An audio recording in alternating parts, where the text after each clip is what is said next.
한국이 허풍을 떨었다. 핵잠수함은 있지도 않았다. 미국 군사 전문가가 발표한 브리핑에는 한국을 무시하는 태도가 담겼습니다. 하지만 얼마 후 부산 앞바다에서 포착된 정체불명의 거대 구조물을 보고 미국 NSA가 발칵 뒤집혔죠. 핵잠수함은 문제도 되지 않을 만큼 훨씬 심각한 일이 벌어졌기 때문인데요. 12년 경력의 네이비실 작전본부장도 감당할 수 없었던 어마어마한 진실이 숨겨져 있었습니다. 미국의 항공모함도 첨단 위성도 이 요새 앞에서는 무력했죠. 결국 미국이 자존심을 버리고 먼저 손을 내밀 수밖에 없었던 이유는 무엇일까요? 그 이야기를 지금 즉시 공개합니다. 한국의 저력이 자랑스럽다고 생각하시는 분들은 구독과 좋아요 꾹 눌러주세요. 워싱턴 NSC 회의실에 들어선 순간부터 공기가 달랐습니다. 저는 마크 스펜서 미 해군 네이비실 작전본부장으로 12년째 근무하고 있었어요. 새벽 4시에 걸려온 긴급 소집 전화를 받고 서둘러 왔는데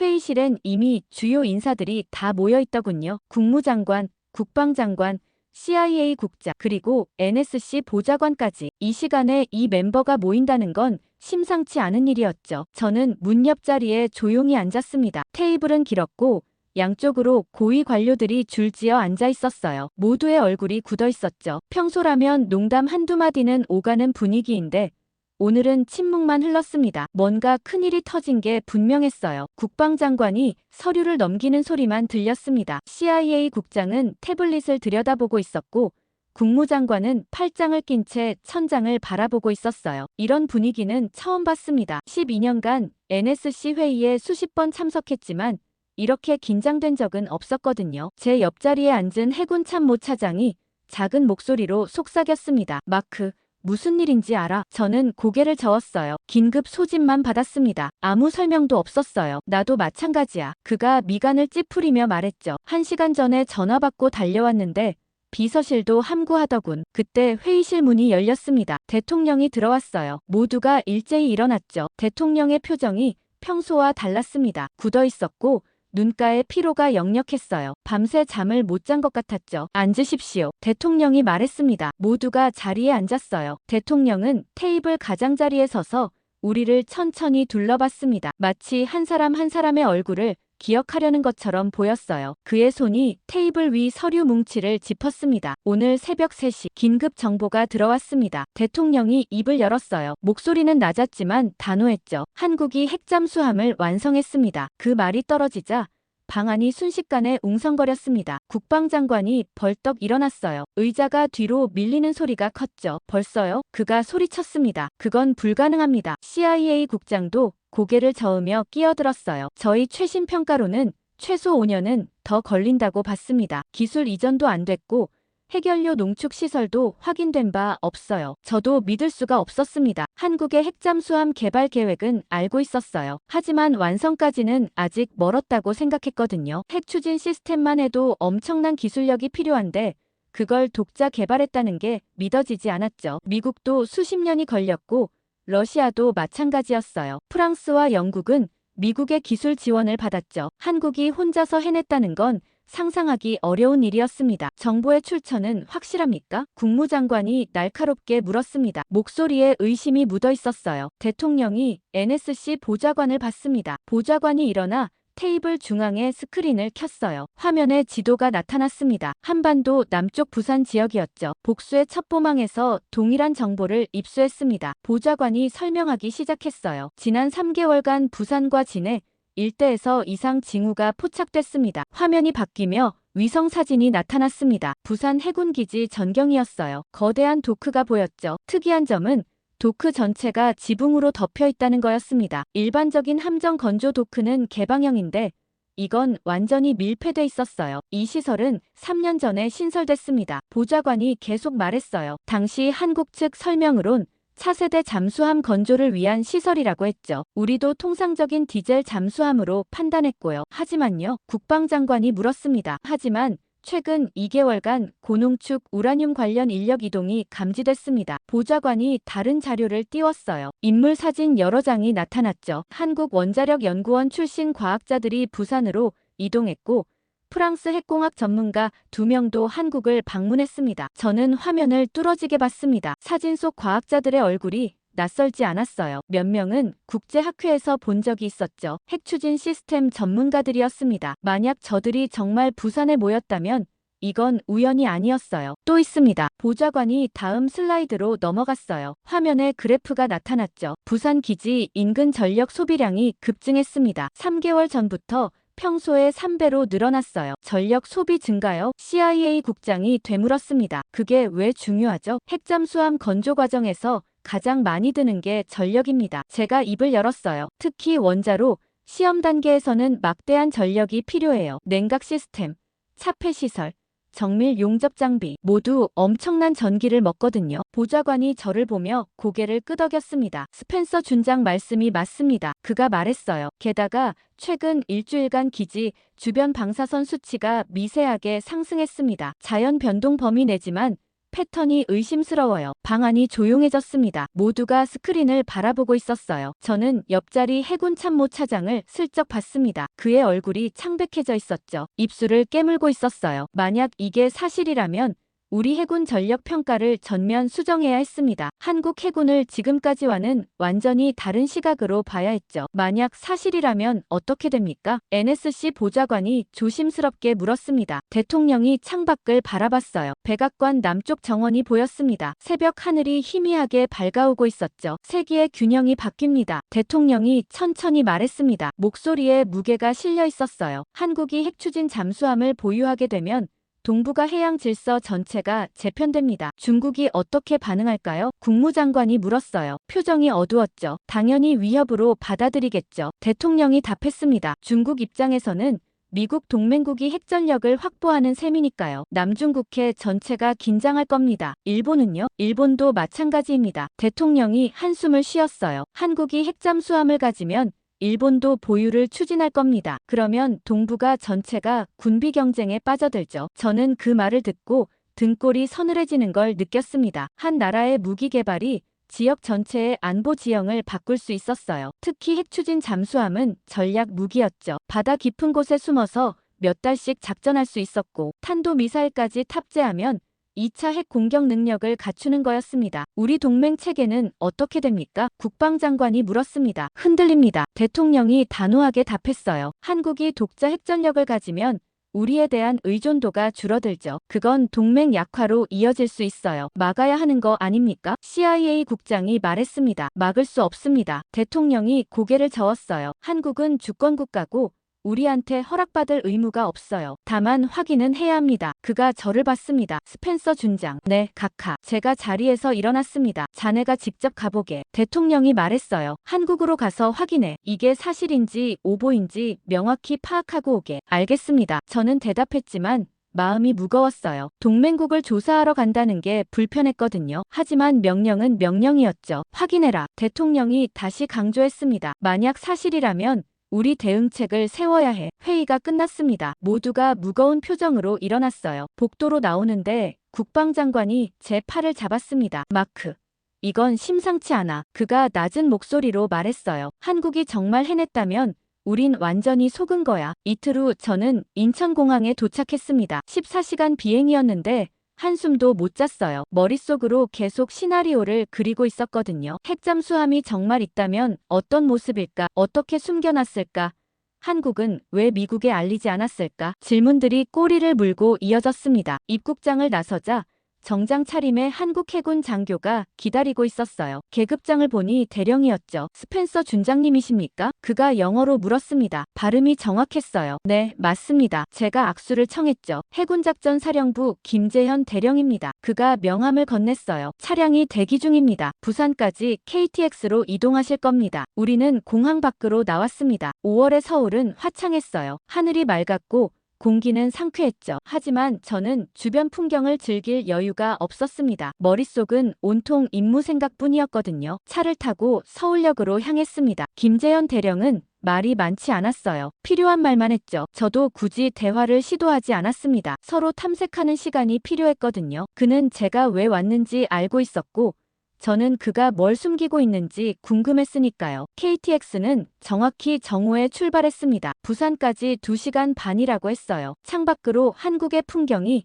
빠르게 지나갔습니다. 논과 산, 그리고 작은 마을들. 평화로운 풍경이었지만 저는 긴장을 풀 수 없었어요. 준장님, 궁금한 게 있으신가요? 김재현이 조심스럽게 물었습니다. 저는 그를 봤어요. 그의 표정은 평온했지만 눈빛은 날카로웠죠. 방문 일정이 어떻게 됩니까? 제가 물었습니다. 오늘 오후에 진해 기지를 먼저 둘러보시고 내일 부산 조선소를 방문하실 겁니다. 김재현이 답했어요. 필요하시면 자료 열람도 가능합니다. 저는 고개를 끄덕였습니다. 하지만 속으로는 의문이 들었어요. 너무 협조적이었거든요. 정말 핵잠수함을 숨기고 있다면 이렇게 쉽게 보여줄 리가 없었죠. 혹시 우리 정보가 잘못된 건가 싶었습니다. 부산역에 도착했을 때는 오후 3시였습니다. 역 밖으로 나오니 해군 차량이 대기하고 있었어요. 검은색 SUV였죠. 우리는 곧바로 진해로 향했습니다. 차창 밖으로 부산 시내가 지나갔어요. 고층 빌딩들이 즐비했고 거리는 사람들로 붐볐죠. 생각보다 현대적인 도시였습니다. 30분쯤 달려 진해 기지에 도착했습니다. 게이트에서 신분 확인을 받았어요. 경비병이 제 여권을 꼼꼼히 확인했죠. 통과하고 나서 기지 안으로 들어갔습니다. 넓은 부지였어요. 오른쪽으로 함정들이 정박해 있었고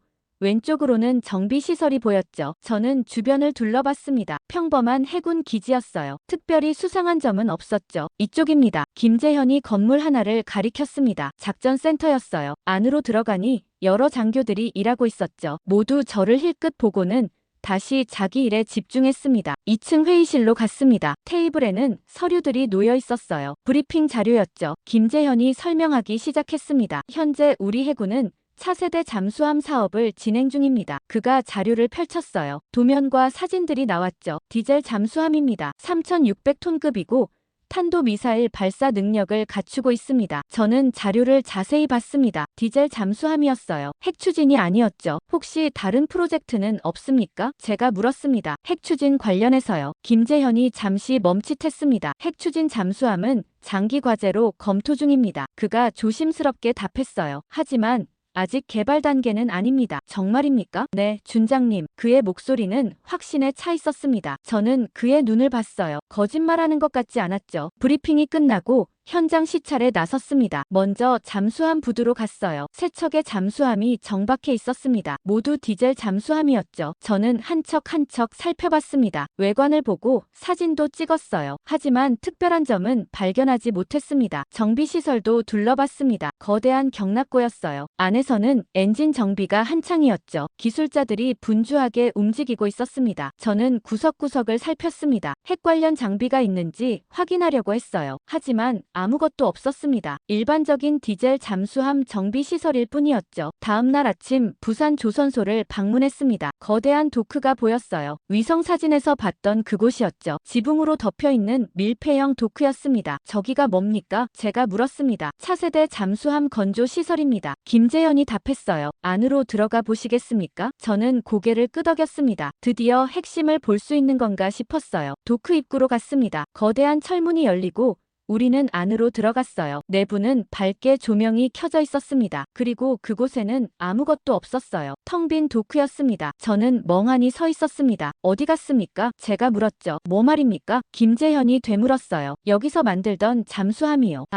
그건 이미 진수했습니다. 김재현이 태연하게 답했어요. 지난달에 해상시험에 들어갔습니다. 지금 어디 있습니까? 동해 쪽입니다. 정확한 위치는 기밀이라 말씀드리기 어렵습니다. 저는 도크 안을 걸어다녔습니다. 바닥을 살피고 벽을 만져봤어요. 혹시 흔적이 남아있을까 했죠. 방사선 탐지기도 몰래 꺼내서 측정해봤습니다. 하지만 아무 반응도 없었어요. 정상 수치였죠. 설계도를 볼 수 있습니까? 제가 물었습니다. 죄송하지만 그건 불가능합니다. 김재현이 정중하게 거절했어요. 군사 기밀이라서요. 저는 한숨을 쉬었습니다. 막막했어요. 이틀 동안 진해와 부산을 샅샅이 뒤졌지만 핵잠수함의 흔적은 전혀 찾을 수 없었거든요. 도면도 없고 방사선 기록도 없고 관련 인력 이동도 확인되지 않았습니다. 오후에 다시 부산역으로 돌아왔습니다. 김재현이 배웅을 나왔어요. 도움이 되셨기를 바랍니다. 그가 말했습니다. 네, 감사합니다. 제가 답했지만 속으로는 혼란스러웠어요. 정말 우리 정보가 틀린 건가? 아니면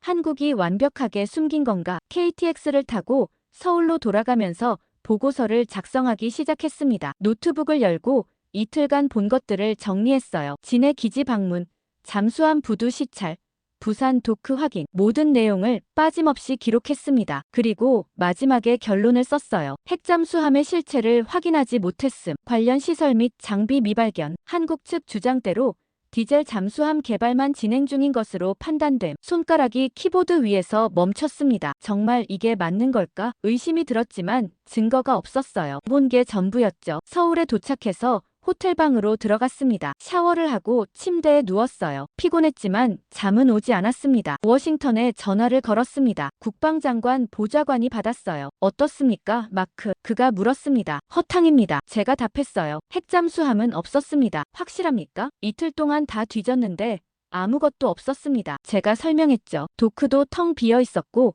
방사선 수치도 정상이었어요. 한국 측 설명대로 디젤 잠수함만 개발 중인 것 같습니다. 전화 너머로 한숨 소리가 들렸습니다. 알겠습니다. 보고서 작성해서 보내주세요. 그가 말했어요. 다음 날 아침 인천공항에서 워싱턴행 비행기를 탔습니다. 이륙하면서 창밖을 봤어요. 한국 땅이 멀어지고 있었죠. 저는 보고서 파일을 다시 열어봤습니다. 핵잠수함 소문은 허위입니다. 실체 없음. 그렇게 써놓고도 마음 한구석이 개운치 않았습니다. 뭔가 놓친 게 있는 것 같았어요. 하지만 그게 뭔지는 알 수 없었죠. 워싱턴에 돌아온 건 사흘 후였습니다. 시차 적응도 안 된 상태로 곧바로 펜타곤 사무실로 출근했어요. 책상 위에 쌓인 서류들을 보니 한숨이 나왔죠. 며칠 비운 사이 업무가 산더미처럼 쌓여 있었습니다. 보고서는 제출했습니까? 부하 직원이 들어오며 물었습니다. 네. 어제 보냈어요. 제가 답했죠. 한국에 핵잠수함은 없었습니다. 다행이네요. 그가 안도하며 말했습니다. 그럼 이제 이거는 종결되는 건가요? 아마도요. 저는 고개를 끄덕였지만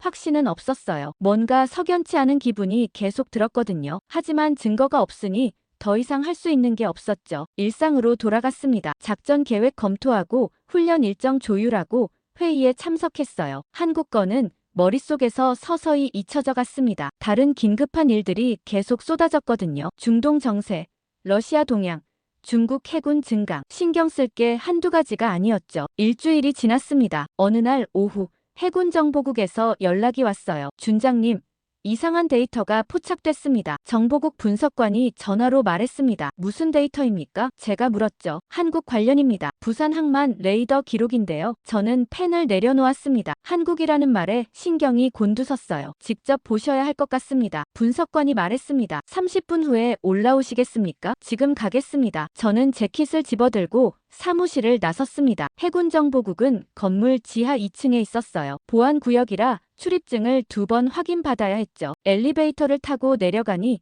형광등 불빛이 차가웠습니다. 분석실로 들어갔어요. 스크린 여러 대가 벽면을 가득 채우고 있었고 분석관 서너 명이 컴퓨터 앞에 앉아 있었죠. 어서 오십시오, 준장님. 책임 분석관 제임스가 일어나 악수를 청했습니다. 뭘 발견했습니까? 제가 곧바로 물었어요. 이쪽으로 오시죠. 제임스가 중앙 스크린으로 저를 안내했습니다. 화면에는 복잡한 그래프가 떠 있었어요. 파란 선들이 불규칙하게 움직이고 있었죠. 이게 뭡니까? 부산 항만 레이더 기록입니다. 제임스가 설명하기 시작했어요. 우리 해군 정보함이 동해에서 정기 감시 중에 수집한 데이터죠. 저는 화면을 자세히 봤습니다. 그래프의 의미를 파악하려고 애썼어요. 특이한 패턴이 포착됐습니다. 제임스가 마우스로 특정 부분을 가리켰습니다. 거대한 구조물이 부상했다가 소멸하는 패턴이 반복되고 있어요. 부상이요? 제가 되물었습니다. 잠수함 말입니까? 잠수함치고는 너무 큽니다. 제임스가 고개를 저었어요. 일반 잠수함의 서너 배는 되는 것 같아요. 저는 미간을 찌푸렸습니다. 그럼 항공모함입니까? 항공모함은 부상과 소멸을 반복하지 않죠. 제임스가 다른 화면을 띄웠습니다. 그런데 더 이상한 건 위치입니다. 화면에 지도가 나타났어요. 부산 앞바다였죠. 빨간 점 하나가 찍혀 있었습니다. 여기서 신호가 잡혔는데요. 제임스가 설명했습니다. 이 위치에는 부산 조선소 도크가 있습니다. 저는 숨이 멎는 것 같았습니다. 부산 조선소라니, 제가 직접 방문했던 그곳이었어요. 텅 빈 도크를 봤었죠. 언제 포착됐습니까? 지난 3개월간 지속적으로 관측됐습니다. 제임스가 답했어요. 패턴을 보면 일주일에 한두 번씩 부상과 소멸을 반복합니다. 부산 도크는 비어 있었어요. 제가 말했습니다. 제가 직접 가서 확인했거든요. 그게 이상한 겁니다. 제임스가 저를 봤어요. 도크는 비어 있는데 해저에서 무게 중심 이동이 감지되고 있어요. 무게 중심 이동이요? 네. 제임스가 다른 데이터를 보여줬습니다. 해저 압력 센서 기록인데요. 거대한 물체가 움직이는 게 감지됩니다. 수직 이동이 아니라 수평 이동도 있어요. 저는 화면에 집중했습니다. 그래프의 선들이 규칙적으로 움직이고 있었어요. 뭔가 살아있는 것처럼 보였죠. 잠수함이 아니라 도크 자체가 움직인다는 말입니까? 제가 물었습니다. 그렇게 해석할 수밖에 없습니다. 제임스가 고개를 끄덕였어요. 도크가 물 위에 떠 있다가 잠수했다가를 반복하는 것 같아요. 그게 가능합니까? 기술적으로는 가능합니다. 다른 분석관이 끼어들었어요. 반잠수식 플랫폼 기술을 응용하면 되죠. 석유 시추선처럼 말이에요. 하지만 그 크기로 잠수와 부상을 반복한다는 건 엄청난 기술력이 필요합니다. 저는 다시 화면을 봤습니다. 머릿속이 복잡해졌어요. 제가 부산에서 본 건 정말 텅 빈 도크였습니다. 아무것도 없었죠. 하지만 이 데이터는 뭔가 거대한 게 그곳에 있다고 말하고 있었어요. 더 있습니다. 제임스가 또 다른 화면을 띄웠습니다. 위성 열화상 이미지였어요. 부산 앞바다가 보였죠. 이건 일주일 전 촬영한 겁니다. 제임스가 특정 지점을 확대했습니다. 여기 보이시죠? 작은 열원이 찍혀 있었습니다. 바다 한가운데였어요. 뭡니까? 저건 정체불명입니다. 제임스가 답했어요. 크기로 봐서는 선박 같은데 일반 선박치고는 열방출 패턴이 이상해요. 어떻게 이상합니까? 너무 균일합니다. 제임스가 설명했죠. 일반 선박은 엔진 실종만 뜨겁거든요. 그런데 이건 전체가 고르게 열을 방출해요. 마치 내부 전체가 가동되는 것처럼요. 저는 사진을 뚫어지게 봤습니다. 흐릿한 이미지였지만 뭔가 거대한 윤곽이 보였어요. 직사각형 형태 같았죠. 추적할 수 있습니까? 시도했습니다. 제임스가 한숨을 쉬었어요. 하지만 다음 날엔 사라졌어요. 마치 물속으로 잠수한 것처럼요. 저는 의자에 앉았습니다. 다리에 힘이 풀렸거든요. 이 모든 데이터가 한 가지를 가리키고 있었습니다. 부산 도크에 뭔가 있었다는 것. 그리고 그건 잠수함이 아니라 도크 자체였다는 것. 움직이는 도크라니. 저는 중얼거렸습니다. 그게 대체 뭡니까? 아직 모릅니다. 제임스가 솔직하게 답했어요. 하지만 한 가지는 확실해요. 한국이 뭔가 엄청난 걸 만들었다는 겁니다. 저는 일어나 스크린들을 다시 둘러봤습니다. 레이더 데이터,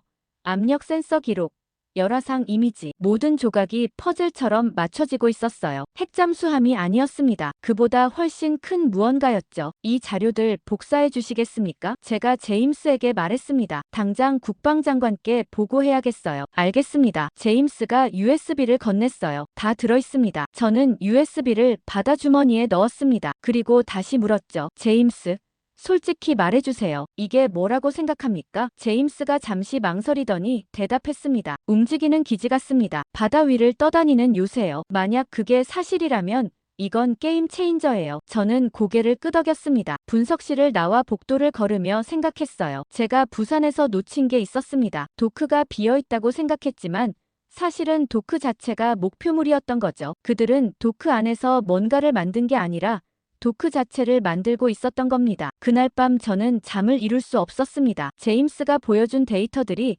머릿속에서 맴돌았어요. 움직이는 도크라는 말이 계속 귓가에 맴돌았죠. 새벽 3시에 일어나 서재로 갔습니다. 노트북을 켜고 부산 방문 때 찍은 사진들을 다시 펼쳐봤어요. 텅 빈 도크의 모습이 화면에 나타났죠. 사진을 확대해서 구석구석 살펴봤습니다. 벽면, 바닥, 천장, 모든 걸 다시 봤어요. 그런데 이상한 점을 발견했습니다. 바닥에 앵커 고정 장치가 보였거든요. 4군데에 거대한 볼트가 박혀 있었죠. 하지만 사진을 자세히 보니 볼트 중 2개가 잘려 있었습니다. 깨끗하게 절단된 흔적이었어요. 왜 앵커를 잘랐을까요? 저는 중얼거렸습니다. 도크를 고정할 필요가 없어졌다는 뜻일까? 다음 날 아침 일찍 국방부로 향했습니다. 국방장관과 긴급 미팅이 잡혀 있었어요. USB를 가방에 넣고 서둘러 출근했죠. 장관실에 들어가니 이미 몇 명이 앉아 있었습니다. 해군 참모차장, NSC 보좌관, 그리고 CIA 극동 담당관까지. 스펜서 준장, 앉게. 장관이 말했습니다. 급히 부른 이유가 뭔가? 새로운 증거를 발견했습니다. 저는 USB를 꺼내 노트북에 연결했어요. 제임스가 준 데이터들을 스크린에 띄웠죠. 레이더 기록부터 보여드리겠습니다. 그래프가 화면에 나타났습니다. 부산 항만에서 포착된 이상 신호예요. 거대한 구조물이 부상과 소멸을 반복하고 있습니다. 잠수함입니까? 참모 차장이 물었어요. 아닙니다. 저는 고개를 저었죠. 잠수함보다 훨씬 큽니다. 그리고 위치가 특이해요. 지도를 띄웠습니다. 빨간 점이 찍힌 부산 조선소가 보였죠. 제가 방문했던 도크가 바로 여기입니다. 저는 설명했어요. 당시 도크는 비어 있었습니다. 하지만 레이더 데이터는 그곳에서 거대한 물체의 이동을 포착하고 있어요. 도크가 비어 있는데 신호는 잡힌다. NSC 보좌관이 미간을 찌푸렸습니다. 그게 무슨 뜻입니까? 도크 자체가 움직인다는 뜻입니다. 제가 답했죠. 다음 자료를 봐주십시오. 압력 센서 기록을 보여줬습니다. 해저에서 무게 중심 이동이 감지됩니다. 수직 이동뿐 아니라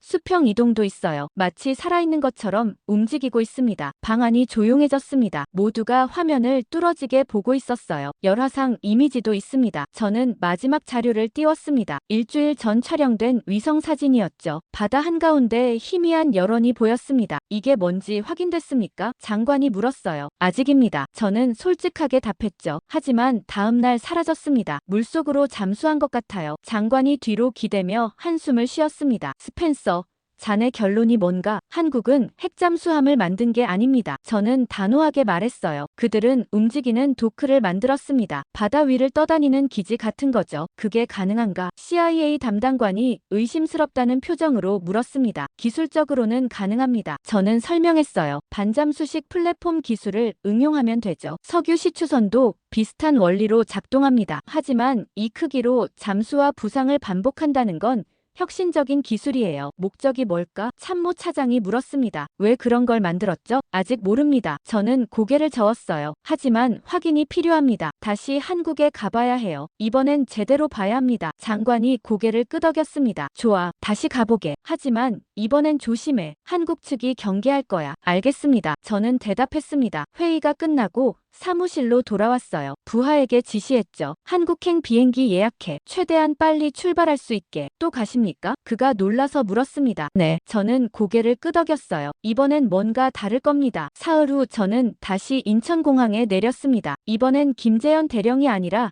다른 장교가 나왔어요. 젊은 중령이었죠. 표정이 굳어 있었습니다. 스펜서 준장님이십니까? 그가 물었습니다. 네, 맞습니다. 해군 작전사령부 이동훈 중령입니다. 그가 명함을 건넸어요. 무슨 일로 다시 오셨는지 여쭤봐도 될까요? 추가 확인이 필요해서입니다. 저는 간단히 답했죠. 부산 도크를 다시 보고 싶습니다. 이동훈의 표정이 미묘하게 변했습니다. 죄송하지만 그건 어려울 것 같습니다. 그가 조심스럽게 말했어요. 현재 도크는 정비 중이라서요. 정비 중이라도 괜찮습니다. 제가 고집했죠. 외부만 봐도 됩니다. 상부에 문의해봐야 할 것 같습니다. 이동훈이 말했어요. 목소리가 딱딱했죠. 저는 그의 태도에서 뭔가 이상함을 느꼈습니다. 지난번 김재현 대령은 협조적이었는데 이번엔 달랐어요. 명백히 경계하고 있었죠. 차를 타고 부산으로 향했습니다. 이번엔 대화가 거의 없었어요. 이동훈은 필요한 말만 했고 저도 굳이 말을 걸지 않았습니다. 서로 탐색하며 긴장하고 있었죠. 부산에 도착해서 조선소로 갔습니다. 하지만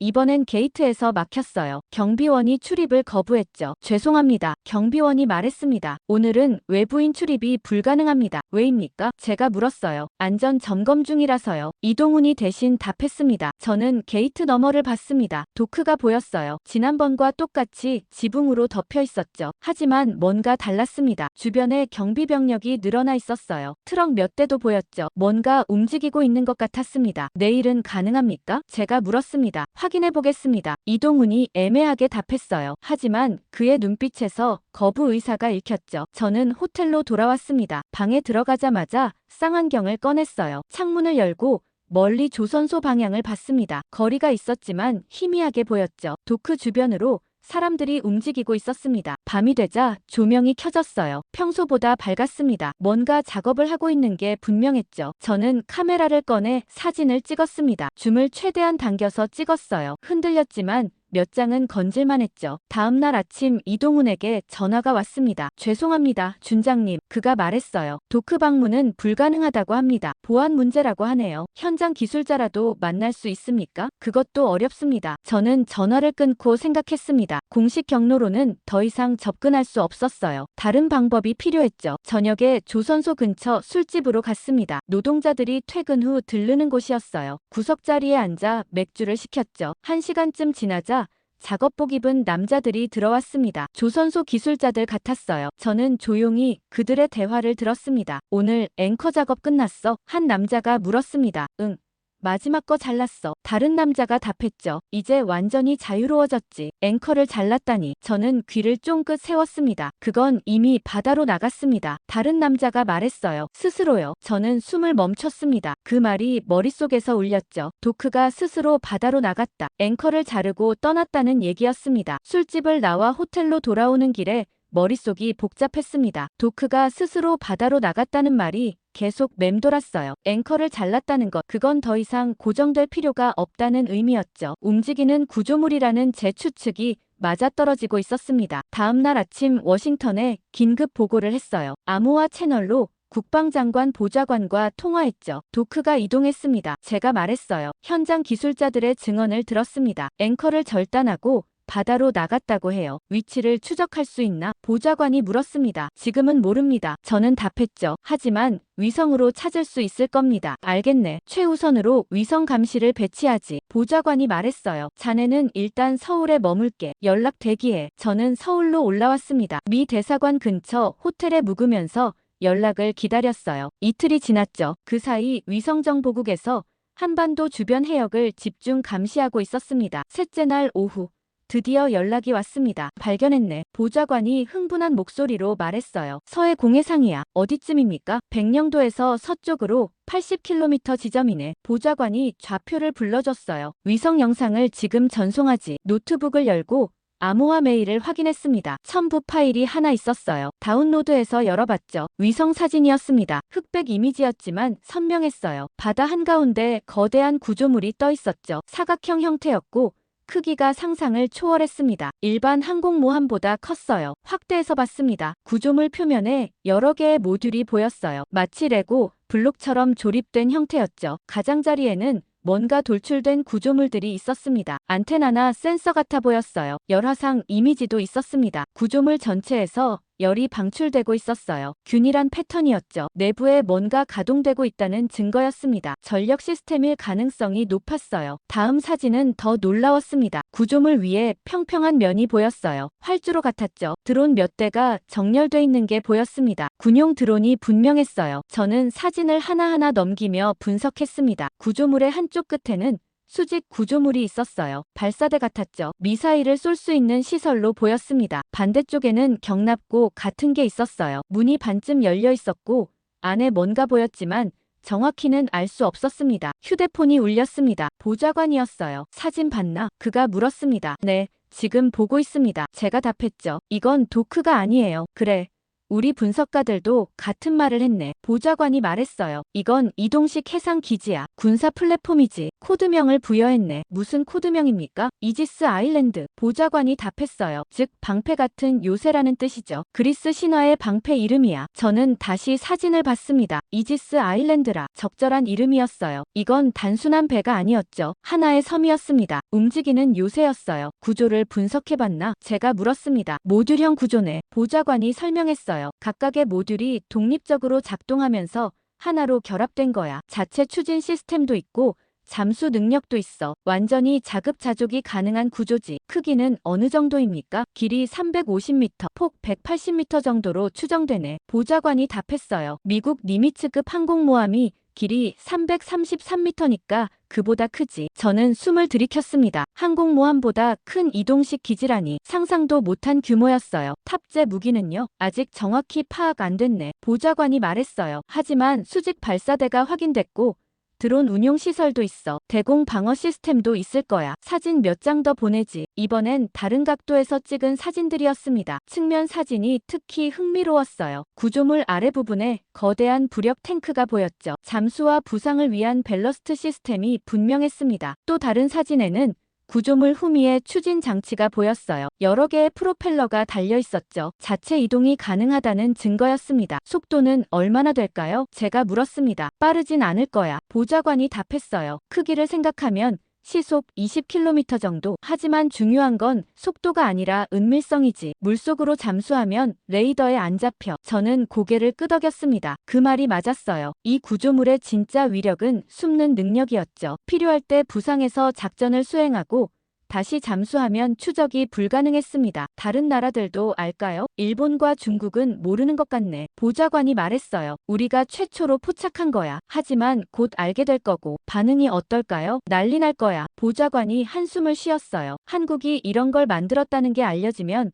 동북아 전체가 발칵 뒤집힐 걸세. 특히 중국이 가만히 있지 않을 거야. 저는 창밖을 봤습니다. 서울 시내가 평화로워 보였어요. 하지만 서해 저편에는 게임 체인저가 떠 있었죠. 백악관 반응은요? 대통령께서 긴급 NSC를 소집했네. 보좌관이 말했어요. 내일 회의가 있어. 자네도 화상으로 참석하게. 알겠습니다. 통화를 끊고 저는 다시 사진들을 들여다봤습니다. 이지스 아일랜드라. 이름부터 위압적이었어요. 하지만 이름보다 더 충격적인 건 실체였죠. 한국이 이걸 언제부터 개발한 걸까요? 몇 년이 걸렸을까요? 그리고 왜 비밀로 했을까요? 질문들이 꼬리를 물었습니다. 밤늦게까지 사진을 분석했습니다. 각 모듈의 기능을 추정해봤어요. 지휘센터, 발전시설, 무기 시스템, 드론 경납고, 생활구역, 모든 게 하나의 독립된 도시처럼 구성돼 있었습니다. 가장 놀라운 건 규모였습니다. 이걸 만드는데 얼마나 많은 자원이 들어갔을까요? 수천억 달러는 들었을 거예요. 한국 경제 규모로는 엄청난 투자였죠. 그런데도 완성했다는 게 믿기지 않았습니다. 새벽 2시쯤 이메일이 하나 더 왔습니다. 위성정보국에서 보낸 동영상 파일이었어요. 열어보니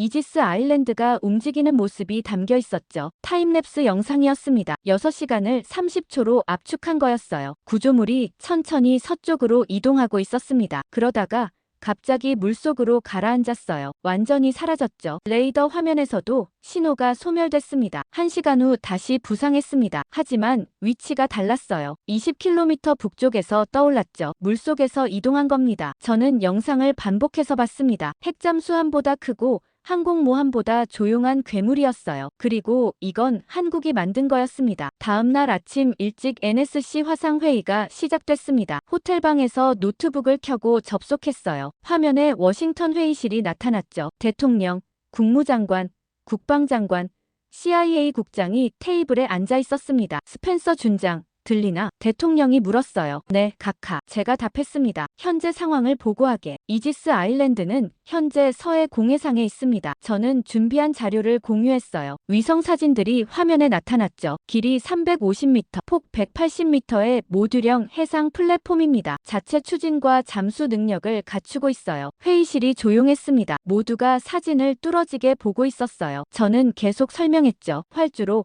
드론 경납고, 수직 발사대가 확인됐습니다. 완전한 군사 시설이에요. 그리고 물속으로 잠수해서 이동할 수 있습니다. 추적이 거의 불가능하죠. 한국이 언제부터 이걸 만들었나? 국방장관이 물었습니다. 최소 5년은 걸렸을 겁니다. 저는 답했어요. 아마 더 오래됐을 수도 있고요. 왜 우리한테 알리지 않았지? 국무장관이 날카롭게 말했습니다. 동맹국인데 이런 핵심 무기를 숨기다니. 그건 제가 답할 수 없는 질문이었습니다. 한국의 의도는 알 수 없었거든요. 다만 한 가지는 확실했어요. 그들이 철저히 비밀로 했다는 것. 일본은 압니까? CIA 국장이 물었습니다. 아직 모르는 것 같습니다. 제가 답했어요. 우리가 최초로 포착했습니다. 중국은요? 역시 모르는 것 같습니다. 저는 말했죠. 하지만 곧 알게 될 겁니다. 위성으로 서해를 감시하고 있을 테니까요. 대통령이 손으로 이마를 짚었습니다. 이거 큰일이군. 그가 중얼거렸어요. 일본이 알면 어떻게 될까? 외교 문제가 됩니다. 국무장관이 답했어요. 일본은 한국의 군사기지 은닉이라고 문제 삼을 겁니다. 한미일 동맹 체계가 흔들릴 수 있어요. 중국은요? 더 심각하죠. 국방장관이 말했습니다. 중국은 이걸 직접적인 위협으로 볼 겁니다. 서해는 그들의 마당이나 다름없거든요. 거기에 이런 요새가 떠다닌다는 건 용납 못할 거예요. 저는 화면 속 얼굴들을 봤습니다. 모두가 심각했어요. 이지스 아일랜드의 존재가 지역 전체를 뒤흔들 게 분명했죠. 우리 대응은요? 대통령이 물었습니다. 신중히 접근해야 합니다. 국무장관이 말했어요. 한국에 공식 문의하되 압박은 피해야 해요. 아직 동맹국이니까요. 압박을 안 해? 국방장관이 반발했습니다. 이건 명백한 배신 아닙니까? 동맹국이 이런 걸 숨기다니. 배신으로 보기는 어렵습니다. 제가 조심스럽게 끼어들었어요. 한국 입장에서는 자국 방어를 위한 거죠. 주권국가로서의 권리를 행사한 겁니다. 그래도 알렸어야죠. 국방장관이 목소리를 높였어요. 한미동맹은 정보 공유가 기본인데 아마 완성될 때까지 기다린 것 같습니다. 저는 말했죠. 개발 중에 공개하면 압박을 받을 테니까요. 완성 후에 기정사실화하려는 전략으로 보입니다. 영리하군. CIA 국장이 냉소적으로 말했습니다. 하지만 그게 우리한테 좋은 건 아니죠. 대통령이 테이블을 두드렸습니다. 지금 중요한 건 대응 방안입니다. 그가 말했어요. 일본과 중국이 알기 전에 우리가 먼저 움직여야 해요. 어떻게요? 국무장관이 물었습니다. 한국의 공식 입장을 물어봅시다. 대통령이 말했어요. 이게 뭔지, 목적이 뭔지, 왜 숨겼는지 투명성을 요구하는 겁니다. 거부하면요? 그럼 다른 대응책을 강구하죠. 대통령이 단호하게 말했습니다. 하지만 일단은 대화가 우선입니다. 회의가 끝난 건 1시간 후였습니다. 저는 노트북을 닫고 침대에 앉았어요. 머리가 복잡했죠. 한국의 이지스 아일랜드가 동북아 전체를 뒤흔들고 있었습니다. 그날 오후 뉴스에서 첫 보도가 나왔습니다. 일본 NHK였어요. 한국이 서해에 정체불명의 해상 구조물을 운용 중이라는 내용이었죠. 위성 사진도 공개됐습니다. 정보가 샌 겁니다. 누군가 언론에 흘렸어요. 아마 일본 정보기관일 거였죠. 곧 다른 언론들도 보도하기 시작했습니다. CNN, BBC, 알자지라 모두가 한국의 비밀 무기를 다뤘어요. 해상 요새, 이동식 기지, 스텔스 플랫폼, 여러 이름으로 불렸죠. 저녁 뉴스 시간에는 일본 관방장관이 기자회견을 열었습니다. 한국의 군사시설 은닉에 대해 깊은 우려를 표명합니다. 그가 말했어요. 이는 지역 안보를 불안정하게 하는 행위입니다. 한국 정부의 즉각적인 설명을 요구합니다. 중국도 반응했습니다. 외교부 대변인이 성명을 발표했어요. 어떤 국가도 지역 평화를 해치는 군사행동을 해서는 안 됩니다. 성명은 짧았지만 메시지는 명확했죠. 중국이 불편해하고 있다는 것. 저는 TV를 보며 한숨을 쉬었습니다. 벌써 외교전이 시작된 거였어요. 밤 10시쯤 한국 정부의 비공식 입장이 나왔습니다. 국방부 대변인이 브리핑을 열었어요. 해당 시설은 자체 방어 및 해양 안전을 위한 플랫폼입니다. 대변인이 말했습니다. 순수 방어 목적이며 어떤 국가도 위협하지 않습니다. 투명하게 운용할 것이며 관련국과 협의할 용의가 있습니다. 자체 방어 플랫폼이라. 저는 그 말을 곱씹었어요. 방어용이라고는 하지만 공격 능력도 분명히 있었죠. 미사일 발사대와 드론 부대가 있었으니까요. 휴대폰이 울렸습니다. 국방장관 보좌관이었어요. 마크. 한국 측이 협의를 제안했네. 그가 말했습니다. 내일 국방부에서 만나자고 해. 누가 나옵니까? 국방부 차관이래. 그리고 개발 책임자도 온다고 해. 자네가 참석해야겠어. 알겠습니다. 제가 답했죠. 내일 몇 시입니까? 오전 10시야. 용산 국방부 청사에서. 통화를 끊고 저는 다시 위성 사진을 펼쳐봤습니다. 이지스 아일랜드의 모습이 선명했어요. 거대한 요새가 물 위에 떠 있었죠. 내일이면 그 비밀을 직접 듣게 될 거였습니다. 저는 노트북을 닫고 침대에 누웠습니다. 하지만 잠은 오지 않았어요. 머릿속으로 내일 회의 시나리오를 계속 그리고 있었죠. 한국은 뭐라고 설명할까? 그들의 진짜 의도는 뭘까? 질문들이 꼬리를 물고 이어졌습니다. 다음 날 새벽 잠에서 깨어나자마자 노트북을 켰습니다. 혹시 밤사이 새로운 정보가 들어왔나 확인하려고요. 이메일함을 열자 위성정보국에서 보낸 메시지가 있었어요. 제목은 긴급이었죠. 첨부 파일을 다운로드했습니다. 동영상 파일이었어요. 용량이 상당했죠. 200MB가 넘었습니다. 고화질 영상이라는 뜻이었어요. 다운로드가 완료되길 기다리며 커피를 한 모금 마셨습니다. 손이 떨리고 있었어요. 뭔가 중요한 걸 보게 될 거라는 예감이 들었거든요. 재생 버튼을 눌렀습니다. 화면이 검게 나타났다가 천천히 밝아졌어요. 새벽 위성 영상이었습니다. 적외선 카메라로 촬영한 것 같았죠. 타임스탬프가 화면 구석에 표시돼 있었습니다. 오전 5시 17분이었어요. 불과 서너 시간 전에 촬영된 거였죠. 서해 공해상이 보였습니다. 처음엔 평범한 바다 표면만 보였어요. 파도가 일렁이고 있었죠. 적외선 영상이라 색감은 푸르스름했습니다. 하지만 곧 이상한 점을 발견했어요. 화면 중앙 바다 표면의 온도가 다른 곳과 달랐습니다. 미세하게 더 따뜻했죠. 뭔가 아래에 있다는 신호였어요. 그때 변화가 시작됐습니다. 물이 부풀어 오르기 시작했어요. 마치 거대한 고래가 수면 아래에서 올라오는 것처럼 보였죠. 하지만 고래가 아니었습니다. 훨씬 더 컸어요. 수면이 점점 더 높이 솟아올랐습니다. 물거품이 사방으로 튀었고 파도가 일었어요. 그러더니 갑자기 은빛 금속 표면이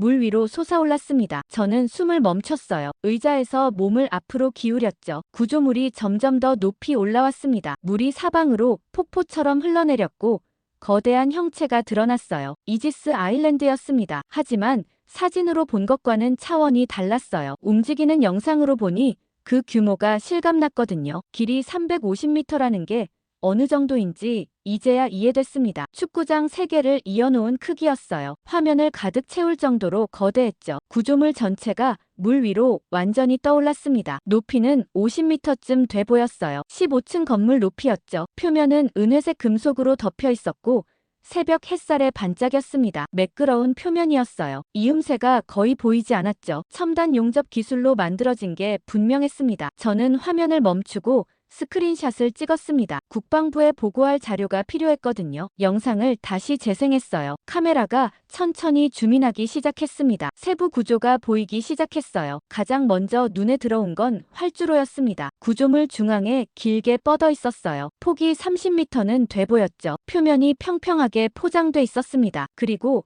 그 위에 드론들이 정렬돼 있었어요. 수백 대였습니다. 검은색 무인기들이 일렬로 서 있었죠. 크기는 제각각이었습니다. 작은 정찰용은 승용차만 했고 큰 공격용은 트럭만큼 컸어요. 모두 날개를 접은 채 대기하고 있었죠. 마치 훈련된 군대처럼 질서정연했습니다. 그때 놀라운 일이 벌어졌습니다. 드론 하나가 움직이기 시작한 거예요. 날개를 펼치더니 활주로를 따라 가속하기 시작했죠. 속도가 점점 빨라졌고 순식간에 공중으로 떠올랐습니다. 이륙이 매끄러웠어요. 자동 시스템인 게 분명했죠. 곧이어 다른 드론들도 차례로 이륙했습니다. 5초 간격으로 한 대씩 올라갔어요. 마치 안무처럼 정확하게 움직였죠. 순식간에 20대가 하늘로 올라갔습니다. 드론들은 구조물 주위를 원을 그리며 비행했습니다. 정찰 비행인 것 같았어요. 완벽한 대형을 유지하며 움직였죠. 간격도 정확했고 고도도 일정했습니다. 고도로 훈련된 조종사들이 운용하는 게 틀림없었어요. 아니면 완전 자동화 시스템일 수도 있었죠. 그러더니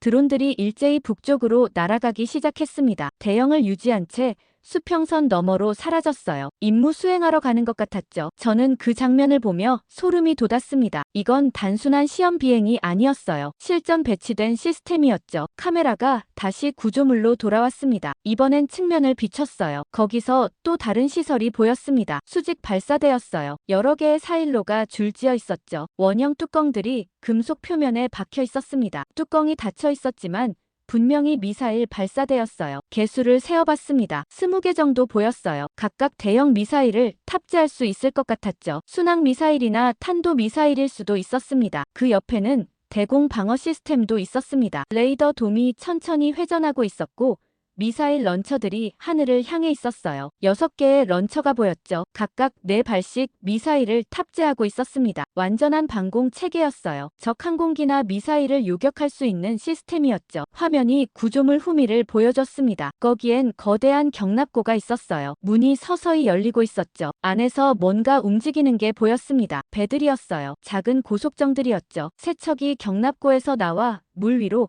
천천히 내려갔습니다. 크레인 같은 장치가 배들을 수면으로 내려놓았어요. 엔진 소리가 들리는 것 같았죠. 물론 위성 영상이라 실제로는 안 들렸지만 상상이 됐습니다. 고속정들이 출동하기 시작했습니다. 하얀 물보라를 일으키며 사방으로 흩어졌어요. 순찰 임무인 것 같았죠. 구조물을 방어하는 역할일 거였습니다. 구조물 윗부분을 보여주는 장면이 나왔습니다. 거기엔 또 다른 시설들이 빼곡했어요. 통신 안테나가 여러 개 솟아 있었고 레이더 시스템들이 작동하고 있었죠. 접시형 안테나도 보였고 위성 통신용 파라볼라 안테나도 있었습니다. 중앙에는 유리로 된 건물이 있었어요. 관제탑 같았습니다. 5층 정도 높이였죠. 유리창 너머로 불빛이 보였고 그 안에서 사람들이 움직이는 게 희미하게 보였습니다. 얼마나 많은 인원이 저 안에서 일하고 있을까요? 수십 명은 될 것 같았어요. 어쩌면 100명 이상일 수도 있었죠. 카메라가 마지막으로 전체를 다시 비췄습니다. 이지스 아일랜드의 전체 모습이 한눈에 들어왔어요. 마치 하나의 도시 같았습니다. 바다 위에 떠있는 작은 나라였죠. 모든 게 자급자족 가능해 보였습니다. 발전시설,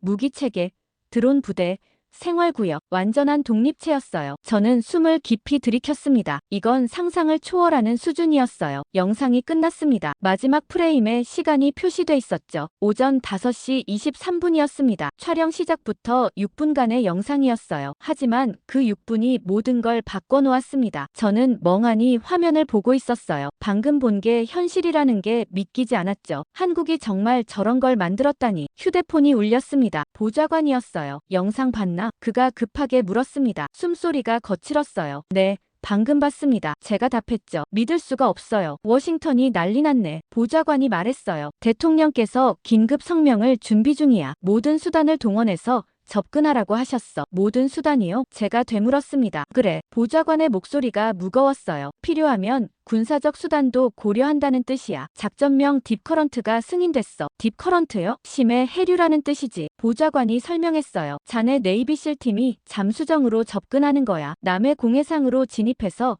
이지스 아일랜드에 직접 접촉하는 작전이야. 저는 입이 벌어졌습니다. 동맹국 군사시설에 침투하라는 얘기였어요. 그건 위험합니다. 제가 조심스럽게 말했어요. 한국군이 가만히 있지 않을 겁니다. 알아. 보좌관도 망설임이 있었어요. 하지만 대통령 명령이야. 저 요새가 뭔지 반드시 확인하라고 하셨어. 언제 출발합니까? 내일 새벽이야. 보좌관이 답했죠. 팀은 이미 대기 중이고 잠수정도 준비됐어. 자네가 현장 지휘를 맡게. 알겠습니다. 저는 한숨을 쉬며 대답했습니다. 통화를 끊고 가방을 챙기기 시작했어요. 이번엔 회의가 아니라 작전이었죠. 전투복과 장비를 준비했습니다. 다음날 새벽 4시 부산 앞바다에 있었습니다. 미 해군 잠수함 USS 콜로라도가 수면 아래에서 대기하고 있었어요. 소형 보트를 타고 접근했죠. 잔망경만 물 위로 나와 있었습니다. 보트가 멈추자 잠수함이 부상하기 시작했어요. 검은 철판이 물 위로 솟아올랐죠. 해치가 열리고 승조원이 손짓했습니다. 저는 사다리를 타고 내려갔어요. 좁은 통로를 지나 작전실로 들어갔습니다. 함장이 악수를 청했어요. 스펜서 준장님, 환영합니다. 그가 말했습니다. 팀은 준비됐습니다. 네이비실 대원 4명이 장비를 점검하고 있었어요. 모두 베테랑들이었죠. 제가 아는 얼굴들이었습니다. 리더는 잭 톰슨 중이었어요. 20년 경력의 특수전 전문가였죠. 준장님, 작전 개요 설명드리겠습니다. 잭이 지도를 펼쳤습니다. 목표는 남해 공해상입니다. 이지스 아일랜드가 어제 저녁부터 그곳에 정박 중이에요. 우리는 무인 잠수정 SDV로 접근합니다. 수심 80m로 자망해서 탐지를 피할 겁니다. 탐지되면요? 제가 물었습니다. 최대한 피해야죠. 잭이 진지하게 답했어요. 한국군이 알면 작전이 중단될 겁니다. 은밀하게 움직여야 해요. 저는 고개를 끄덕였습니다. 잠수정은 어디 있습니까? 하부도크에 대기 중입니다. 함장이 답했어요. 출발 준비 완료됐습니다. 1시간 후 우리는 SDV 잠수정에 탔습니다. 작은 기체였어요. 길이 6m 정도였죠. 5명이 타니 꽉 찼습니다. 좁은 공간이었지만 익숙했어요. 수십 번 타본 장비였거든요. 해치가 닫혔습니다. 물이 차오르기 시작했어요. 압력이 균등해지면 도크문이 열릴 거였죠. 모두 산소 호흡기를 확인했습니다. 준비됐습니다. 잭이 보고했어요. 도크문이 열렸습니다. 바깥은 칠흑 같았어요. 수심 200m였죠. 잠수정이 천천히 나아가기 시작했습니다. 조용했어요. 엔진 소리가 거의 안 들렸죠. 전기 모터라 그랬습니다. 내비게이션 화면을 봤습니다. 목표까지 50km였어요. 시속 10km로 가면 5시간 걸렸죠. 긴 여정이었습니다. 3시간이 지났습니다. 수심 80m를 유지하며 전진했어요. 창밖으로는 아무것도 안 보였죠. 깜깜했습니다. 가끔 물고기 떼가 지나갔지만 그게 전부였어요. 소나 화면을 주시했습니다. 혹시 한국 해군 함정이 지나가나 확인하려고요. 다행히 아무것도 포착되지 않았습니다. 4시간째. 목표 지점이 가까워졌습니다. 내비게이션이 10km 남았다고 표시했어요. 잭이 팀원들에게 손짓했습니다. 준비하라는 신호였죠. 모두가 장비를 재점검했습니다. 5km 지점에서 이상한 일이 벌어졌습니다. 소나에 뭔가 잡히기 시작한 거예요. 거대한 금속성 반향이었죠. 저건 뭡니까? 제가 속삭였습니다. 이지스 아일랜드입니다. 조종사가 답했어요. 하지만 신호가 이상해요. 뭐가 이상합니까? 너무 커요. 조종사가 화면을 가리켰습니다. 항공모함보다 큰 반향이에요. 저건 배가 아니야. 저는 화면을 뚫어지게 봤습니다. 소나 이미지에 거대한 윤곽이 나타나고 있었어요. 길이만 300m는 넘어 보였죠. 접근합니다. 조종사가 말했어요. 잠수정이 천천히 상승하기 시작했습니다. 수심 60m, 50m, 40m 점점 위로 올라갔어요. 창밖이 조금씩 밝아지기 시작했습니다. 햇빛이 물속으로 들어오고 있었거든요. 수심 30m쯤에서 그것이 보이기 시작했습니다. 처음엔 희미한 그림자였어요. 하지만 점점 선명해졌죠. 거대한 금속 구조물이었습니다. 세상에, 잭이 중얼거렸습니다. 저건 배가 아니야. 대륙이야. 그 말이 맞았습니다. 이건 배의 규모가 아니었어요. 하나의 섬이었죠. 바다 위에 떠있는 도시였습니다. 잠수정이 더 가까이 다가갔습니다. 구조물의 밑부분이 보이기 시작했어요. 거대한 부력 탱크들이 줄지어 있었죠. 각각이 버스만큼 컸습니다. 그때 이상한 일이 벌어졌습니다. 장비가 하나둘씩 꺼지기 시작한 거예요. 먼저 소나가 먹통이 됐습니다. 화면이 깜빡이더니 꺼졌어요. 그 다음 통신 장비가 나갔죠. 무전기에서 잡음만 들렸습니다. 무슨 일입니까? 제가 물었습니다. 모르겠습니다. 조종사가 당황했어요. 모든 전자장비가 다운되고 있어요. 항법 시스템도 나갔습니다. GPS 신호가 사라졌어요. 나침반마저 이상하게 돌기 시작했죠. 자기장 교란이었습니다. 전자기파 방해야. 잭이 말했습니다. 저 구조물이 뭔가 신호를 보내고 있어. 잠수정이 통제를 잃기 시작했습니다. 방향을 잡을 수 없었어요. 조종사가 필사적으로 조종관을 움직였지만 소용없었죠. 부상합니다. 조종사가 외쳤어요. 선택의 여지가 없어요. 밸러스트 탱크가 공기를 분출하기 시작했습니다. 잠수정이 빠르게 올라가기 시작했어요. 통제되지 않는 상승이었죠. 위험했습니다. 수면에 부딪히면 충격이 클 거였어요. 모두 충격에 대비하십시오. 잭이 소리쳤습니다. 잠수정이 수면을 뚫고 나왔습니다. 햇빛이 쏟아져 들어왔어요. 우리는 물 위에 떠 있었죠. 그리고 그때 봤습니다. 눈앞에 거대한 구조물이 있었어요. 은빛으로 빛나는 거대한 요새였죠. 이지스 아일랜드였습니다. 수백 미터 떨어진 곳에서 우리를 내려다보고 있었어요. 잭이 조용히 말했어요. 준비하십시오. 저는 고개를 끄덕였습니다. 손을 무기에 올렸지만 쏠 생각은 없었어요. 우리가 이긴다면 이상한 일이었죠. 그때 하늘에서 소리가 들렸습니다. 윙윙거리는 소리였어요. 위를 올려다보니 드론 수십 대가 날아오고 있었죠. 우리를 향해 하강하고 있었습니다. 정렬 비행이었어요. 완벽한 대형을 유지하며 접근했죠. 각각의 드론이 정확히 5m 간격을 유지하고 있었습니다. 자동화 시스템이 분명했어요. 드론들이 우리 위를 선회하기 시작했습니다. 위협적이진 않았어요. 오히려 호위하는 것처럼 보였죠. 그러더니 구조물에서 확성기 소리가 들렸습니다. 미국팀, 장비를 내려놓고 협조하십시오. 영어로 된 음성이었어요. 발음이 정확했죠. 구조 중입니다. 구조라니요? 제가 중얼거렸습니다. 우리가 침투한 건데 무슨 구조입니까? 선택의 여지가 없습니다. 잭이 말했어요. 무기를 내려놓았습니다. 우리는 잠수정 위에서 손을 들었어요. 항복의 자세였죠. 곧 고속정 두 척이 다가왔습니다. 한국 해군 깃발이 펄럭이고 있었어요. 배가 우리 옆에 멈췄죠. 무장한 병사 6명이 총을 겨누고 있었습니다. 하지만 발사하지는 않았어요. 승선하십시오. 한 장교가 말했습니다. 역시 영어였죠. 안전하게 모시겠습니다. 우리는 고속정으로 옮겨 탔습니다. 병사들이 우리 무기를 회수했어요. 정중했지만 단호했죠. 고속정이 이지스 아일랜드를 향해 출발했습니다. 가까이 다가갈수록 구조물의 크기가 실감났어요. 정말 거대했습니다. 측면에 도킹베이가 보였어요. 문이 열려 있었고 안으로 들어갔죠. 내부는 밝게 조명이 켜져 있었습니다. 여러 척의 배들이 정박해 있었어요. 군용 고속정, 보급선, 심지어 잠수정도 보였죠. 완전한 항구였습니다. 하선하십시오. 장교가 말했습니다. 우리는 부두로 내렸어요. 금속 바닥이 단단했죠. 흔들림이 거의 없었습니다. 파도의 영향을 받지 않는 것 같았어요. 안정화 시스템이 있는 게 분명했죠. 이쪽으로 오십시오. 장교가 앞장섰습니다. 우리는 그를 따라 통로로 들어갔어요. 넓은 복도였죠. 양쪽으로 문들이 줄지어 있었고 천장은 3m는 돼 보였습니다. 벽면은 하얀색으로 칠해져 있었어요. 깨끗했죠. 병원 같은 느낌이었습니다. 사람들이 지나다녔습니다. 대부분 군복을 입고 있었지만 민간인 복장도 보였어요. 기술자들인 것 같았죠. 모두 바쁘게 움직이고 있었습니다. 엘리베이터를 탔습니다. 3층이라는 버튼을 눌렀어요. 올라가는 동안 아무도 말하지 않았죠. 긴장감이 흘렀습니다. 문이 열렸습니다. 더 넓은 공간이 나타났어요. 거대한 제어실이었죠. 스크린 수십 개가 벽면을 가득 채우고 있었습니다. 각각 다른 정보를 보여주고 있었어요. 레이더 화면,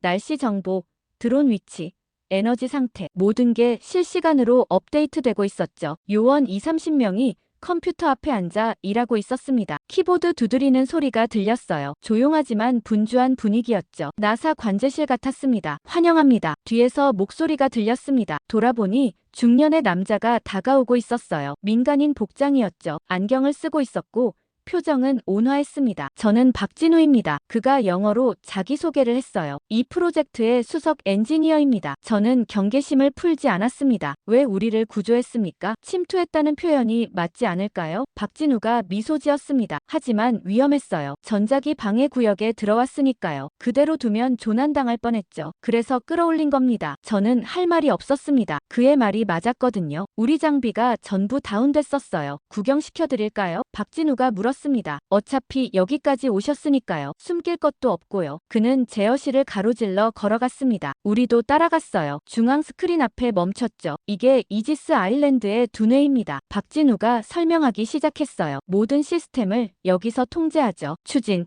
잠수, 방어, 공격 전부 자동화돼 있습니다. 자동화요? 제가 물었습니다. 그래요. 박진우가 고개를 끄덕였어요. AI가 대부분을 관리합니다. 사람은 최종 결정만 내리죠. 훨씬 효율적이에요. 다른 구역으로 이동했습니다. 드론 도크였어요. 거대한 경납고였죠. 천장이 20m는 돼 보였습니다. 드론들이 정렬돼 있었어요. 수백 대였죠. 이건 자율 드론 부대입니다. 박진우가 말했습니다. 정찰, 공격, 수송 임무를 수행해요. 사람이 조종할 필요 없어요. AI가 알아서 하죠. 저는 드론들을 봤습니다. 각각 다른 형태였어요. 어떤 건 날렵했고 어떤 건 무거워 보였죠. 용도에 따라 설계된 게 분명했습니다. 다음은 발전 시설이었습니다. 또 다른 거대한 공간이었어요. 터빈 여러 개가 돌아가고 있었죠. 소리가 컸습니다. 해상융합 발전 모듈입니다. 박진우가 설명했어요. 파도 에너지, 풍력, 태양광을 모두 활용합니다. 완전 자급자족이죠. 원자력은 없습니까? 제가 물었습니다. 필요 없어요. 박진우가 답했습니다. 재생에너지만으로 충분하거든요. 날씨 좋은 날엔 남는 전력을 배터리에 저장하죠. 무기 시스템도 봤습니다. 수직 발사대가 줄지어 있었어요. 각각 미사일이 장전돼 있었죠. 무인 방어 체계입니다. 박진우가 말했습니다. 적 미사일이나 항공기를 자동으로 요격해요. 사람 개입 없이요. 그건 위험하지 않습니까? 잭이 물었습니다. AI가 실수하면요. 실수 확률이 사람보다 낮아요. 박진우가 자신있게 답했죠. 수천 번의 시뮬레이션을 거쳤거든요. 마지막으로 생활구역을 봤습니다. 복도 양쪽으로 방들이 있었어요. 침실, 식당,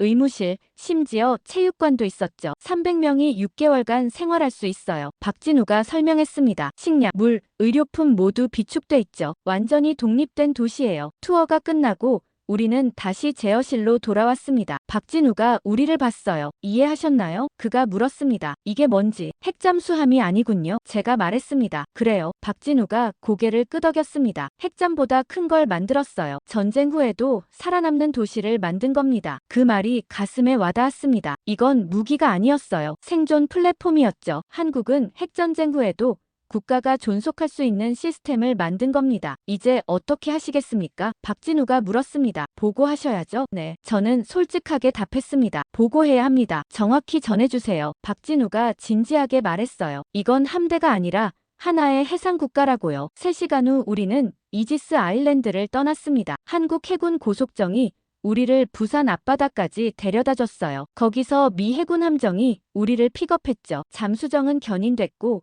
우리는 구축함에 올랐습니다. 함장이 직접 나와 맞이했어요. 어떠셨습니까? 그가 물었습니다. 믿기 어려운 걸 봤습니다. 제가 답했죠. 즉시 워싱턴으로 연락해야 합니다. 암호화 통신실로 안내됐습니다. 국방장관 보좌관에게 전화를 걸었어요. 화면에 그의 얼굴이 나타났죠. 마크. 무사한가? 그가 물었습니다. 걱정했네. 네, 무사합니다. 저는 답했어요. 하지만 작전은 실패했습니다. 들켰나? 들킨 게 아니라 구조당했습니다. 제가 설명했죠. 그들이 우리를 끌어올렸어요. 그리고 내부를 보여줬습니다. 보좌관의 표정이 굳어졌습니다. 보여줬다고? 네. 저는 고개를 끄덕였어요. 모든 걸 다 보여줬습니다. 숨길 게 없다는 듯이요. 뭘 봤나? 제가 심호흡을 했습니다. 핵잠수함이 아닙니다. 그보다 훨씬 큽니다. 해상이동 도시예요. 완전 자급자족 시스템이고 300명이 6개월간 생활할 수 있습니다. 보좌관이 말없이 저를 봤습니다. 저는 계속 설명했어요. 자율 드론 수백 대, 미사일 방어체계, 재생에너지 발전 시설, 모든 게 갖춰져 있습니다. AI가 대부분을 관리하고요. 규모는요. 길이 350m, 폭 180m입니다. 저는 답했죠. 니미츠급 항모보다 큽니다. 하지만 이건 군함이 아니에요. 그럼 뭔가? 생존 플랫폼입니다. 제가 말했습니다. 전쟁 후에도 국가가 존속할 수 있는 시스템이에요. 한국은 핵전쟁 시나리오를 대비한 겁니다. 보좌관이 한숨을 쉬었습니다. 이거 큰일이군. 그가 중얼거렸어요. 백악관 브리핑 준비하게. 내일 오전이야. 알겠습니다. 통화를 끊고 저는 의자에 앉았습니다. 피곤했어요. 하지만 보고서를 써야 했죠. 노트북을 열고 타자를 치기 시작했습니다. 본 것들을 하나하나 기록했어요. 제어실, 드론 도크, 발전시설, 무기체계, 생활구역, 모든 세부 사항을 빠짐없이 썼죠. 박진우의 말도 인용했습니다. 이건 함대가 아니라 하나의 해상국가라는 말. 그 말이 가장 정확한 표현이었거든요. 다음 날 워싱턴에 도착했습니다. 공항에서 바로 펜타곤으로 향했어요. 국방장관 집무실에서 긴급 회의가 열렸죠. 장관, NSC 보좌관, CIA 국장, 그리고 해군 참모 총장까지 모였습니다. 스펜서 준장, 보고하게. 장관이 말했습니다. 저는 일어나 프레젠테이션을 시작했어요. 스크린에 이지스 아일랜드 사진을 띄웠죠. 핵잠수함이 아닙니다. 저는 단호하게 말했습니다. 이건 이동식 해상국가 플랫폼입니다. 사진이 바뀌며 내부 시설들이 나타났습니다. 완전 자급자족 시스템입니다. 저는 설명했어요. 에너지, 식량, 물, 무기, 모든 게 내장돼 있습니다. 300명이 6개월간 독립적으로 생활 가능합니다. 방안이 조용했습니다. 모두가 화면을 뚫어지게 보고 있었어요. AI 자동화 시스템이 핵심입니다. 제가 계속 말했죠. 드론 부대는 자율작전 수행하고 방어 시스템은 자동 요격합니다. 사람은 최종 결정만 내리면 됩니다. 얼마나 많은 사람이 필요하지? 해군 참모 총장이 물었습니다. 최소 10명이면 운용 가능하다고 합니다. 제가 답했어요. 핵심 인원만 있으면 되거든요. AI가 나머지를 처리하니까요. 무기는요? 국방장관이 물었습니다. 수직 발사대 20기, 대공 미사일 시스템, 자율드론 수백 대. 저는 나열했죠. 그리고 전자기 방해 능력도 있습니다. 우리 잠수정이 그것 때문에 무력화됐거든요. CIA 국장이 미간을 찌푸렸습니다. 한국이 이걸 언제 만들었지? 최소 7년은 걸렸을 겁니다. 제가 추정했어요. 설계부터 건조까지요. 비용은 수백억 달러 들었을 거고요. 왜 우리한테 알리지 않았나? 장관이 날카롭게 물었습니다. 아마 완성될 때까지 비밀로 하려던 것 같습니다. 제가 조심스럽게 답했어요. 개발 중에 공개하면 압박받을 테니까요. 이제 어떻게 대응해야 하지? NSC 보좌관이 물었습니다. 저는 잠시 망설였습니다. 솔직히 말씀드리면 막을 방법이 없습니다. 제가 말했죠. 이미 완성됐고 작동 중이에요. 파괴할 수도 없습니다. 동맹국이니까요. 그럼 그냥 받아들이란 말인가? 장관이 목소리를 높였습니다. 협상해야 합니다. 제가 답했어요. 그들의 기술을 배우고 협력 체계를 만드는 게 최선입니다. 우리가 배워. 장관이 비웃듯 말했습니다. 우리가 한국한테서. 네. 저는 단호하게 말했죠. 이 기술은 우리보다 앞서 있습니다. 인정해야 해요. 얼마나 앞서 있나? 해군 참모 총장이 물었습니다. 30년은 걸립니다. 제가 솔직하게 답했어요. 우리가 비슷한 걸 만들려면요. 기술력도 기술력이지만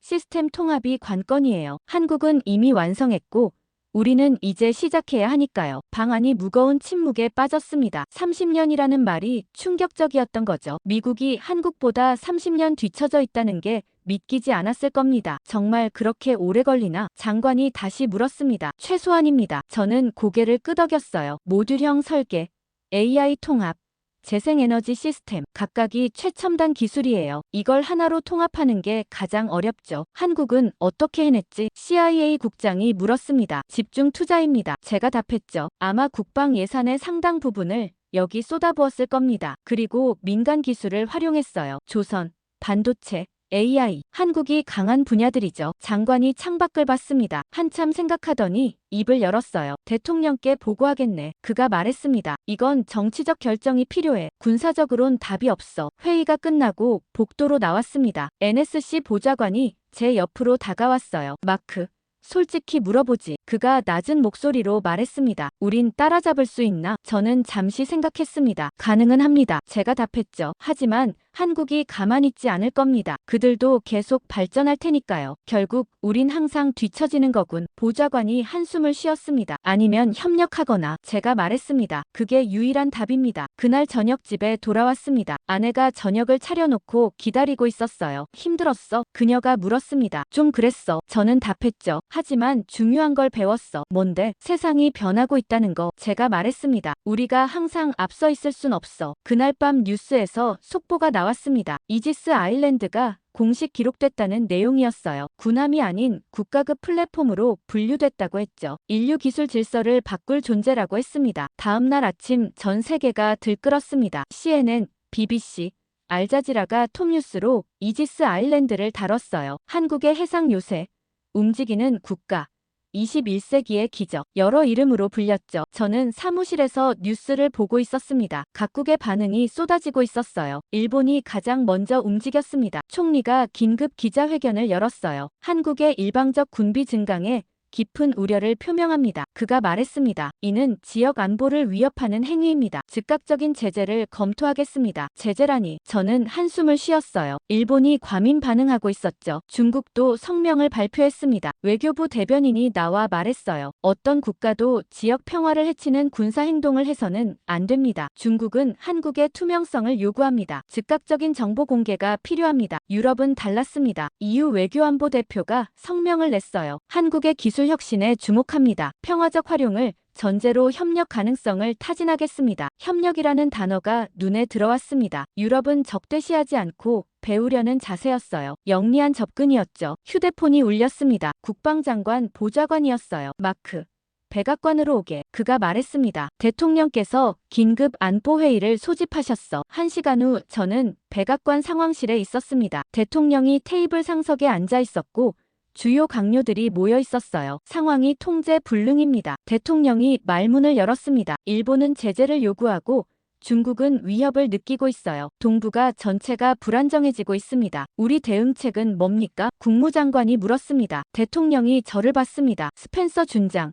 자네 의견은? 저는 일어났습니다. 카카. 이건 막을 수 없습니다. 제가 말했어요. 이미 완성됐고 작동 중입니다. 제재도 소용없어요. 한국은 이걸 포기하지 않을 겁니다. 그럼 어떻게 하자는 건가? 국방장관이 물었습니다. 배워야 합니다. 저는 단호하게 말했죠. 한국을 적대시하면 우리만 손해입니다. 오히려 그들의 기술을 배우고 협력해야 해요. 한국한테 배우라고. 장관이 비웃었습니다. 우리가? 네. 저는 고개를 끄덕였어요. 우리가 30년 걸릴 걸 그들은 이미 해냈습니다. 자존심 버리고 인정해야 해요. 대통령이 손을 들어 정리했습니다. 마크 말이 맞아. 그가 말했죠. 세상이 변했어. 미국 혼자 모든 걸 주도하던 시대는 끝났어요. 동맹들과 협력해야 합니다. 중국은 어떡합니까? NSC 보좌관이 물었습니다. 중국도 한국 기술이 필요할 겁니다. 대통령이 답했어요. 경쟁보다 협력이 이익이라는 걸 알게 될 거예요. 결정하겠습니다. 대통령이 선언했습니다. 한국의 기술 이전 및 공동 운용 협정을 제안합니다.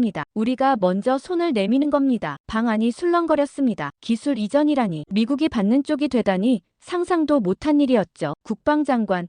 협상 시작하게. 대통령이 지시했어요. 최대한 빨리 타결하고. 알겠습니다. 장관이 마지못해 답했습니다. 이틀 후 협상단이 서울로 출발했습니다. 저도 기술 고문으로 포함됐어요. 국무부 협상 대표와 국방부 인사들 그리고 해군 제도까지 총 15명이었죠. 인천공항에 도착하자 한국 측이 환대했습니다. 외교부 장관이 직접 나왔어요. 환영합니다. 그가 악수를 청했습니다. 생산적인 대화가 되길 바랍니다. 호텔에 짐을 풀고 다음날 본격적인 협상이 시작됐습니다. 서울 용산 국방부 회의실이었어요. 양측이 테이블을 사이에 두고 마주 앉았죠. 미국 측 수석 대표가 입을 열었습니다. 우리는 이지스 아일랜드 기술에 깊은 관심이 있습니다. 그가 말했어요. 기술 이전과 공동 운용을 제안합니다. 한국 측 대표가 고개를 끄덕였습니다. 기술 공유는 가능합니다. 그가 답했어요. 하지만 조건이 있습니다. 무슨 조건입니까? 한국의 규칙 아래에서만입니다. 한국 대표가 분명히 말했습니다. 우리 시스템,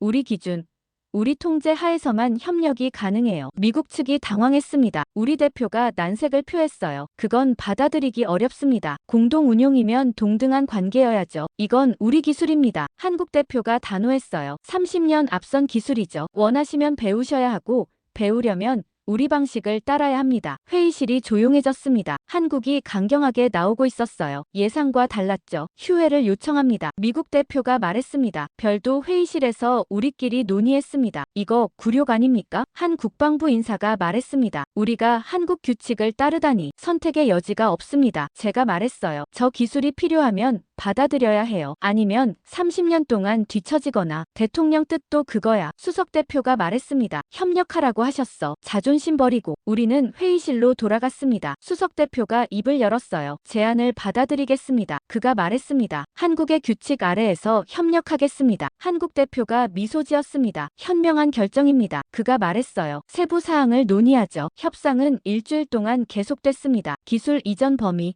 공동훈련 계획, 정보 공유 체계, 모든 걸 세밀하게 조율했어요. 한국은 관대했지만 원칙은 확고했습니다. 핵심 기술은 공유하되 최종 통제권은 한국이 가진다는 거였죠. 마지막 날 조인식이 열렸습니다. 양국 국방장관이 참석했어요. 한미 이지스 아일랜드 기술 협력 협정. 그게 공식 명칭이었죠. 양측이 서명했습니다. 역사적인 순간이었어요. 미국이 동맹국 기술을 배우기로 한 첫 사례였죠. 조인식 후 리셉션이 열렸습니다. 박진우 박사도 와 있었어요. 그가 제게 다가왔죠. 스펜서 준장. 또 뵀네요. 그가 말했습니다. 축하드립니다. 제가 축하받을 일은 아닙니다. 저는 쓴웃음을 지었어요. 우리가 진 거잖아요. 진 게 아니에요. 박진우가 고개를 저었습니다. 같이 가기로 한 거죠. 경쟁보다 협력이 낫잖아요. 그 말이 맞았습니다. 워싱턴으로 돌아가는 비행기 안에서 생각했어요. 세계 패권이 조용히 이동한 순간이었습니다. 미국이 중심이던 시대가 끝나고 여러 중심이 생기는 시대가 시작됐죠. 한국은 그중 하나가 됐습니다. 그리고 우리는 이제 배우는 입장